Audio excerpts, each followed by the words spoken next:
మే 13, 2024 రోజు ఆంధ్రప్రదేశ్లో ఎలక్షన్లు జరిగినాయి. ఎలక్షన్ రిజల్ట్ వచ్చేసి జూన్ 4, 2024 రోజు రిజల్ట్ అన్నది వచ్చింది. జగన్మోహన్ రెడ్డి గారి వైసీపీ పార్టీ ఓడిపోయి కూటమి అధికారంలోకి వచ్చింది. అంటే వచ్చే నెల కూటమి అధికారంలోకి వచ్చి సంవత్సర కాలం పూర్తవుతుంది.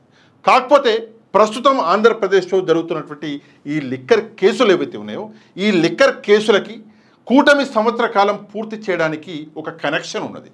ఏంటి ఆ కనెక్షన్ అంటే కూటమి 6 హామీలని సూపర్ 6 పేరు మీద 6 హామీలని ఇచ్చింది. ఆ 6 హామీలని సంవత్సర కాలం పూర్తి కావస్తున్నప్పటికీ కూడా ఇంతవరకు ఒక్కటంటే ఒక్క హామీని కూడా పూర్తి చేయలేదు కూటమి ప్రభుత్వం. దీనికి సంబంధించి ఈ నెలలో అంటే మే నెల చివరిలో వైసీపీ ఒక పెద్ద ఉద్యమం చేద్దామని చెప్పేసి ఆల్రెడీ ప్లాన్ అన్నది చేసుకున్నది. కాకపోతే ఆ ప్లాన్ని తిప్పికొట్టాలి, వైసీపీ ఎట్లాంటి ఉద్యమాలు చేయకుండా వైసీపీని బిజీ చేయాలి అన్న ఒక దురుద్దేశంతో పెడుతున్నటువంటి కేసులే ఈ లిక్కర్ కేసులు. ఇందాక టీడీపీ ఒక మంచి ట్వీట్ చేసింది.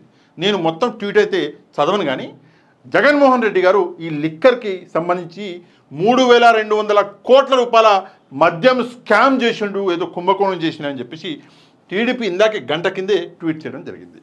దీంతోపాటు ఒక ఫోటో అన్నది ఇక్కడ ఇచ్చారు. కొంచెం జాగ్రత్తగా ఈ ఫోటోను కనుక గమనిస్తే ఇందులో కొన్ని విషయాలు రాయబడ్డాయి. మద్యం ముడుపులతో 400 కోట్ల బంగారం కొన్నారు అని చెప్పేసి ఇక్కడ 400 కోట్ల రూపాయల బంగారం అంట కొన్నారంట. ఇది ఒక పాయింట్. రెండో పాయింట్ వచ్చేసి ఆర్డర్ల కోసం ఆటోమేటెడ్ విధానాన్ని రద్దు చేసి మాన్యువల్లోకి మార్చారు, ఇదొకటి. నెక్స్ట్ ఒక ప్రైవేట్ జీమెయిల్ సృష్టించి దాని ద్వారా ఆర్డర్లు తీసుకున్నారు. నెక్స్ట్ డిస్టిలరీలు సరఫరాల నుంచి ముడుపులు తీసుకున్నారు. యాక్చువల్గా చూసుకుంటే ఈ 3 పాయింట్లు ఒకటే. ఈ 3 పాయింట్లు డిఫరెంట్ కాదు. వీళ్ళు చెప్పేది ఏంటంటే డిస్టిలరీల నుంచి ముడుపులు అందినాయి అంటున్నారు. ఈ 3 పాయింట్లు కలిపితే వచ్చే అర్థం అదే. నేను చెప్పేది ఒకటే విషయం ఏంటంటే డిస్టిలరీలు ఎన్ని ఉన్నాయి? మొత్తం 20 ఉన్నాయి ఆంధ్రప్రదేశ్లో. 20 డిస్టిలరీల్లో ఎవరి దగ్గర నుంచి ముడుపులు తీసుకుంటే వాడికి ఎక్కువ ఆర్డర్లు ఇవ్వాలి. ఆ డిస్టిలరీ ఏది? ఎక్కువ ఆర్డర్లు ఎవరికైనా ఇచ్చిరా? ఎవరికి ఇవ్వలే. అందరికీ 5%, 25% కూడా కొట్టుకుంటే మొత్తం 100% అయిపోయింది. అందరికీ కరెక్ట్గా బరాబర్ ఇచ్చారు, ఎక్కడ కూడా ఎక్కువ ఇవ్వలే. మరి ఎక్కడి నుంచి వస్తాయి ముడుపులు? ఎవరికైనా పర్సనల్గా ఏదో ఒక ఉపకారం చేస్తేనే కదా ముడుపులు వచ్చేది. మరి ముడుపులు అంటున్నారు. కాకపోతే అసలు ఇందాక నేను చెప్పినట్టుగా ఏదైతే ఈ so called scam, liquor scam అని చెప్పేసి ఏదైతే చెప్తున్నారో, లిక్కర్ స్కామ్ పేరు మీద ఏదైతే అరెస్టులు చేస్తున్నారో, ధనుంజయ రెడ్డి గారిని నిన్న అరెస్ట్ చేయడం జరిగింది, కృష్ణమోహన్ రెడ్డి గారిని ఓఎస్డిఎం ఆయన్ని, ఇద్దరిని కూడా నిన్న అరెస్ట్ చేశారు. ఎందుకు ఈ అరెస్టులు చేస్తున్నారు అంటే ఈ సంవత్సర కాలం పూర్తి చేసుకోబోతుంది కూటమి, ప్రభుత్వాన్ని నిలదీయబోతుంది వైసీపీ, లోకల్గా రాష్ట్రంలోనే కాదు ఢిల్లీ లెవెల్లో ధర్నాలు చేయబోతున్నారు అని చెప్పేసి ఒక న్యూస్ అన్నది అందుకొని టీడీపీ ముందుగానే నెల ముందే ఈ కుట్రని చేసుకుని ప్లాన్ చేసి ఇప్పుడు ఒకళ్ళొకళ్ళుగా ఈ భయాన్ని పుట్టిస్తున్నారు. ఒకళ్ళొకళ్ళని అరెస్ట్ చేసి రేపు పొద్దున జగన్మోహన్ రెడ్డి గారిని కూడా అరెస్ట్ చేసే అవకాశం ఉంది అని చెప్పేసి ఒక కొత్త భయాన్ని సృష్టిస్తున్నాడు. ఈ భయం ఎట్టుందంటే ఒకవైపు ప్రశ్నించాలి, ఏమయ్యా 6 హామీలు ఇచ్చినావు, సంవత్సరం పూర్తిగా వస్తుంది, ఏ హామీలు అని చెప్పేసి వైసీపీ ప్రశ్నించాలి. కానీ ఈ ప్రస్తుతం జరుగుతున్నటువంటి ఈ ఏదైతే అరెస్టులు ఉన్నాయో ఆ అరెస్టులలో వైసీపీ కూడా బిజీ అయిపోయింది. నెక్స్ట్ మీడియా నిజంగా గ్రేట్, జోహార్, హ్యాట్స్ ఆఫ్. ఎందుకంటే సంవత్సరకాలం 11 నెలలు అయింది, రేపు పొద్దున సంవత్సరం అవుతుంది. సూపర్ 6 గురించి ఎవరూ మాట్లాడలేదు. ఎవరి గురించి మాట్లాడుతున్నారు? ఫలానా ధనుంజయ రెడ్డిని అరెస్ట్ చేశారంట, ఫలానా కృష్ణమోహన్ రెడ్డిని అరెస్ట్ చేశారంట, ఫలానా కసిరెడ్డి అంట, గోవిందప్ప అంట, ఇవే మాట్లాడుతున్నారు కానీ సూపర్ 6 గురించి మాట్లాడతలేరు. అసలు ఇంటెన్షన్ ఇదే, టీడీపీ ఇంటెన్షన్ ఇదే. ఏంటంటే సూపర్ 6 గురించి మాట్లాడకూడదు.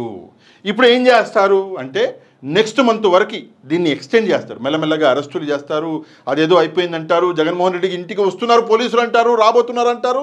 పచ్చ మీడియా పొద్దున్న నుంచి రాత్రి దాకా ఇదే రాసుకుంటూ కూర్చుంటుంది, ఏం పనిపాడు ఉండదు కదా, ఇదే చేస్తారు.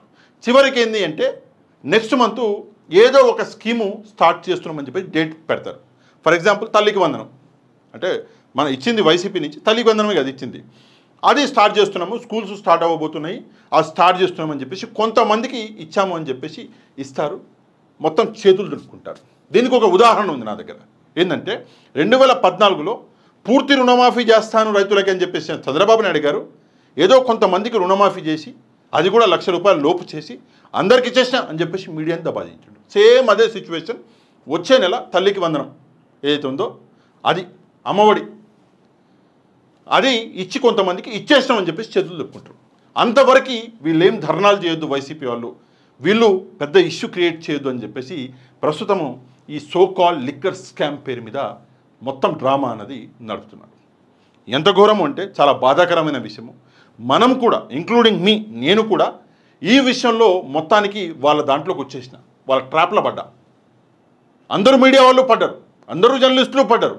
కానీ ట్రాప్లో పడడం సరే, కేసులు నడుస్తున్నాయి, అందులో ఎన్ని నిజాలు ఉన్నాయో అవి కోర్టు తేలుస్తాయి.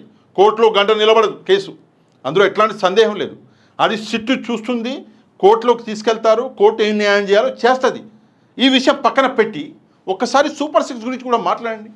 సూపర్ 6 గురించి కూడా వైసీపీ నాయకులు బయటికి రండి, బయటికి వచ్చి ప్రజల ముందు ఈ ఏదైతే మోసం చేసిందో టీడీపీ కూటమి ఆ మోసాల గురించి మాట్లాడండి, చర్చలు పెట్టండి, ప్రజల్లో ఒక అవగాహనని తీసుకురండి. అది చాలా అవసరం.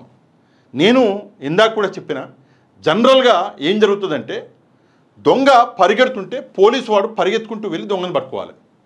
దొంగ పారిపోతుంటే పోలీసు వాడు వెళ్ళి పరిగెత్తుకుంటూ వెళ్ళి పట్టుకోవాలి. ఇక్కడ ఏం జరుగుతుంది ఆంధ్రప్రదేశ్లో అంటే పోలీసులనే పరిగెత్తిస్తున్నారు.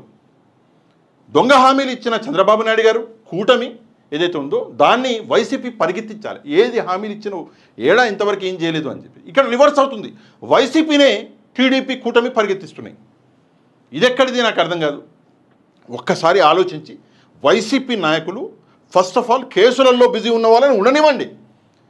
ముందుగా ఈ సూపర్ 6 హామీలు ఏవైతే ఉన్నాయో ఆ హామీల మీద ఒక మంచి ప్రోగ్రాం అన్నది, ఒక 20 రోజుల ప్రోగ్రాం, ఒక నెల రోజుల ప్రోగ్రాం అనేది ప్లాన్ చేసుకొని ప్రజల్లోకి దిగాలి. అన్ని నియోజకవర్గాల్లో ప్రజల్లోకి దిగాలి. కేసుల్లో ఉన్న వాళ్ళని ఉండనివ్వండి, కోర్టులు చూసుకుంటాయి. అరెస్టులైన వారిని అవనివ్వండి, కోర్టులు చూసుకుంటాయి. కానీ ఆ విషయాన్ని పెద్దది చేసి ఈ సూపర్ 6ని చిన్నగా చేస్తే, గవర్నమెంట్ ఫెయిల్యూర్ని చిన్నగా చేస్తే అది వైసీపీకే నష్టం.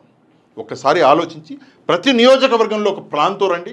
ప్రతి నియోజకవర్గంలో ఫలానా డేట్ నుంచి ఫలానా డేట్ వరకు ప్రజల్లో అవగాహన తీసుకొస్తాము, ప్రభుత్వం చేసిన మోసాన్ని ఎత్తి చూపిస్తామని చెప్పేసి ఒక ప్లాన్ తోటి రండి. అప్పుడు ఆటోమేటిక్గా కూటమి చేసిన మోసాలు మన రాష్ట్రమే కాదు దేశం కూడా చూస్తుంది. దేశానికి కూడా తెలియాలి కదా. ఈరోజు చంద్రబాబు నాయుడు గారు నేషనల్ లీడర్, నేషన్కి కూడా తెలవాలి కదా ఆయన చేసిన మోసం. అందుకే ఒకసారి ఆలోచించి తప్పకుండా నిర్ణయం తీసుకోండి. ఈ విషయం మీద మీరేమనుకుంటున్నారో తప్పకుండా కమెంట్ చేయడం మాత్రమే కాదండి, ఒక లైక్ చేయండి. లైక్ చేసే వీడియో అన్నది ఆటోమేటిక్గా వైరల్ అవుతుంది, ప్రజలందరి దాకా చేరుతుంది.